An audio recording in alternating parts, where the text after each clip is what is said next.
কোরআনে কোথাও লেখা আছে আনা বাশারুম মিসলুকুম, কোরআনই লেখা কুল ইন্নামা আনা বাশারুম মিসলুকুম। ওগো নবী আপনি বলুন, কাদেরকে বলুন? কাফেরদেরকে বলুন আমি তোমাদের মতোই মানুষ। এখন কোরআনই তো আছে আমি তোমাদের মতো মানুষ। আবার সে একই কোরআনে আছে কাদ জাআকুম মিনাল্লাহি নূর ওয়া কিতাবুম মুবিন।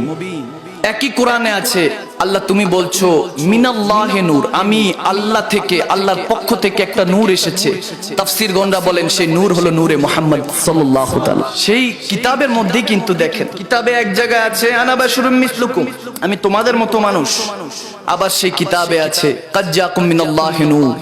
একই কোরআনের মধ্যে, একই কিতাবের মধ্যে দুই রকম কেন মালিক? বলতেছে এজন্য দুই রকম। ওগো নবী যখন রিসালাতের কথা আসবে তখন আমি ইয়া আইয়ুহার রাসূল বলে সাক্ষী দিব। যখন নবুয়তির উপর কথা আসবে আমি আল্লাহ ইয়া আইয়ুহান নবী বলে আপনাকে সম্বোধন করব। কখনো কখনো বোরহান ডাকবো।